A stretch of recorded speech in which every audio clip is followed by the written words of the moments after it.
అందరికి వందనాలండి. దేవుడిచ్చిన సమయం పెట్టి దేవుడిచ్చిన కొన్ని సత్యాలు మీకు నేర్పించాలని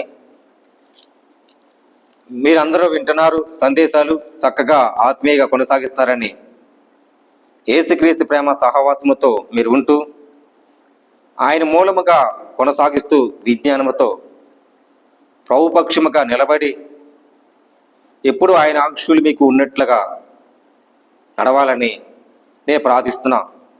మా ప్రార్థనలో మీరందరూ ఏకమించిన వాళ్ళు పేరు పేరుని కూడా మీరందరికీ ధన్యత వందనాలు తెలియజేస్తున్నానండి. ప్రార్థన చేస్తామండి. పరిశుద్ధమైన ప్రేమగల తండ్రి, కృపగల దేవాని స్తోత్రాలు. ఈ లోకంలో మాకు ఆశించింది ఏది లేదయ్యా, నీ చిత్తం నెరవేర్చినట్లుగా నాయనా ఎవరిలో ప్రభా ప్రార్థనలో ఏకవిస్తున్నారు వాళ్ళ కుటుంబాల్లో నెమ్మది శాంతిని భద్రత ఇచ్చి నెమ్మది ప్రశాంతం ఇచ్చినట్లుగా దర్శించమని ప్రార్థిస్తాను తండ్రి. దయగల తండ్రి, కృపగల దేవాని స్తోత్రాలు. అనేక బిడ్డల రక్షణ తెచ్చండి. అనేక కుటుంబాలు ప్రభా బిడ్డల స్టూడెంట్స్లు ఎగ్జామ్స్గా దర్శించమని గొప్ప కార్యము దయచమని క్రీస్తు యేసు పరిశుద్ధాత్మ పెట్టమని నేర్చుకుంటున్నాం పరమ తండ్రి. ఆమేన్. ప్రయోజనండి, అందరికి వందనాలు. మరి ఇందులో కొన్ని సత్యాలు చెప్పాలనుకున్నాను. బహుప్రియుడు దానియేలు బహుప్రియుడు ఎందుకంటారండి? దేవుని దృష్టికి నిర్దోషముగా కననప్పుడు మనం బహుప్రియుడవుతాం. ఇక్కడ కొన్ని సత్యాలు చెప్పాలని ఆశపడుతున్నాను. దానియేలు 6:22 వెళ్తే, నేను నా దేవుని దృష్టికి నిర్దోషముగా కనబడుతుంది కనుక ఆయన తన దూత నశింపి సింహములు నాకు ఏ హానిని చేయకుండా వాటి నోళ్ళను మూయించును. దేవుని దృష్టికి ప్రభు ప్రార్థించాడు. దేవుని దృష్టికి ఆయన మొరపెట్టాడు. దానియేలు గృహంలో పడేయారు. రాజే సంపే వేళని ఏ హాని రాకూడదని, ఏ హాని జరగకూడదని ప్రభు తెలుసు. ప్రభువు నమ్ముకున్నవాడు దానియేలే బహుప్రియుడు అంటారు. జ్ఞానం అలాంటిది, నమ్మకం అలాంటిది. దేవుని దృష్టికి నమ్మకం ఈ రోజులో దేవుని దృష్టికి పక్కన పెట్టి నిర్దోషముగా అది వ్యతిరేకముగా ఉంటున్నావు. కానీ దేవుని దృష్టికి నువ్వు అనుకూలముగా నీ హృదయంలో నేను చేసింది పొరపాటు అని దేవుని దృష్టికి ఉండాలి. అనుకూలంగా ఉండి అప్పుడు నీ సింహములు నీ కని దృష్టికి ఎక్కడైనా ఏ ప్రాంతంలో సింహాలు నురుముతాయా, మూసేస్తాయి. అంటే దానియేలు ప్రార్థనలు చేసేవాడు. మీరు కూడా ప్రార్థించాలి. దేవుని దృష్టికి, దేవుని అనుకూలంగా దృష్టికి ఉండి ఆయన ప్రార్థిస్తే ఆయనండి 24 వెళ్తుందండి. రాజు ఆజ్ఞ ఏక దానియేలు నిన్ను మోదలకు మోపిన 6 తోడుకుని సింహాలను గృహంలో పడవేసి కుమారులు భార్యలు పడదోసి వారు గృహముల అడుగులకు రాకమునిపే సింహములకు పారైపోయి సింహములు వారికి ఎముకలతో సహితులకు పగకొట్టి పాడు చేశాను. నిందించాడు దానియేలు, బాధపడ్డాడు. కానీ మొరపెట్టాడు దేవుడికి. మొరపెట్టి దేవుడికి ఆయన నిర్దోషిగా కనబడి తన దూత పంపే సింహాలకు హాని తరకుండా నోరు మూసాడు. రాజు నీ దృష్టికి నేను నేరము చేసిన వాడు కాను కదా అను. తెలుసు, దేవుడు తెలుసు నేను నేరం చేశారా, చేయలే కదా, దేనికి. కానీ దానియేలు ప్రార్థన గొప్ప స్వరం. మనం ఏదైనా ఒక జంతు దగ్గరికి వెళ్తే బెంబులు ఎత్తిపోతాం బాబోయ్ అని, అయ్యి బాబోయ్ చంపేస్తామని. కానీ దానియేలు భయపడలేదండి. కానీ దేవుని దృష్టికి ఉండి కను దృష్టికి పెట్టుకున్నాడు.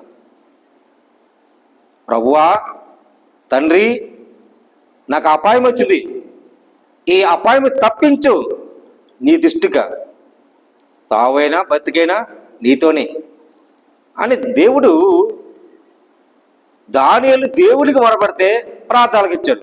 ఆలకించి గొప్ప స్వరం దూతలతో బద్దలపట్టాడు. అప్పుడు సింహాలు నోరు మూసేయని. ప్రియమిట్లరా, మనం ఎక్కడ ఏ పని చేసినా కొన్ని నోరు జారుతాయి, కొన్ని నోరు అవి మూంతానికి నీ ప్రార్థన చెయ్యి. ప్రార్థన చేసినకో వాళ్ళు నీ ఊసేస్తారు, నీ జోలికి రారు. ఎందుకని? దూతలతో భద్రపడతాడు దేవుడు. భద్రపరిచి క్షేమంగా నీ ఏ హాని రాదు, ఏ అపాయం రాదు, నీ గుడారులో ఏ సమయం పోతాం. ప్రభువు తెలుసు నువ్వు చేసే ప్రార్థన, నువ్వు చేసే విజ్ఞాపన ఉన్నది. ప్రియమిట్లరా, మరి 9:37 వెళ్తాం చూడండి. విజ్ఞాప ప్రార్థన చేయటకు ఉపవాసంలో ఉండి విజ్ఞాప కావాలి. అంతటా నేను గోలు పట్టుకొని దూలకు తలవైపు వేసుకుని ఉపవాసం నుండి విజ్ఞాప ప్రార్థన చేయటకైనా ప్రభు ఎదుట నా మనసు నిబ్బరమ్మగా చేసి ఉండి నేను దేవుడిని యెహోవాను ఎదుటనొక ప్రార్థన చేసినప్పుడల్లానే దేమనక ప్రభు మహాత్మ్యం కలిగి భీకరుడుగా, దేవా నా అనుసరించి నువ్వు ఉన్నావు కాదా, యథబతులకు నా పరిధులకు దేశమంతటికి చెప్పిన మాట ఆలకించి నా ఆజ్ఞల్ని విధులకు చేసుకుంటున్నా కాదా అని దానియేలు ప్రార్థన చేశాడు. ఉపవాసం ప్రార్థిస్తానండి. ఒక మరి విజ్ఞాప ప్రార్థన చేస్తే ప్రభువుకి ఎదురు మనసు తిప్పి నిబ్బరం కండి. అక్కడ గోనె పట్టి, అంటే గోనె ఉంటుంది పట్టి ఆ ధూళి తల మీద వేస్తున్నాడు. కొన్ని శ్రమ కాలములను జరుగుతాయి. మనం చేసింది ప్రార్థన, చాలా శ్రమకాలం వచ్చాడు, ప్రభు పక్షముగనుడు, చిందించాడు, నిందులు వచ్చాడు, నువ్వు ప్రభు దృష్టికొంటావు. ప్రభువు అనుకూలమైన ప్రేమ చూపించు. నీ ప్రేమ ఆయనకి తెలుపు, నీ కష్టం తెలుపు, నీ విజ్ఞాపన తెలుపు, నువ్వు ప్రార్థన చేయి విజ్ఞాపన. అప్పుడు దేవుని నీ మనసు ఏం చెంది నెమ్మది. మనసు నెమ్మది లేక ఈ మంది ఎంతమందో ఉన్నారు. నమ్మదలిగిన వాడు ఆయనే, మనసు నిబ్బరమ్మ కలగజేసేవాడు ఆయనే, నీ మనసుని నీకు శాంతినిచ్చిన వాడు ఆయనే, అన్నిటిని కలగజేసిన వాడు ఆయనే, ప్రభువే. ప్రభు పక్షముగా నువ్వు దృష్టిగా ఉండాలి. ప్రభు దృష్టిగా నువ్వు అనుకూలమైన ప్రేమ చూపించాలి. ప్రభు దృష్టికి నీ మనసు ఏంటో ఆయన తిప్పు. అప్పుడు ధైర్యంగా ఉంటుంది. సింహాలు ఏమవ్వో, మనుషులైనా సరే సింహాలు గర్జించిన నోరు ముంచేస్తాడు.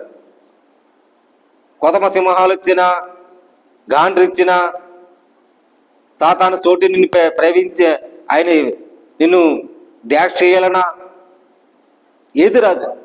ఎందుకంటే ప్రార్థనే, నీ ప్రార్థన జీవితాన్ని కంచి వేస్తుంది, ప్రార్థనని ఆయుధాన్ని తీస్తుంది, శక్తిని ఇస్తాడు నీకు. ఈ సత్యాన్ని తెలుసుకోవాలని ప్రభు పేరట మీరందరికీ పేరు పేరున వందనాలు తెలియజేస్తున్నాను. దేవుడి మాటలు దీవించి ఆశ్రయించిన కాక ఆమేన్.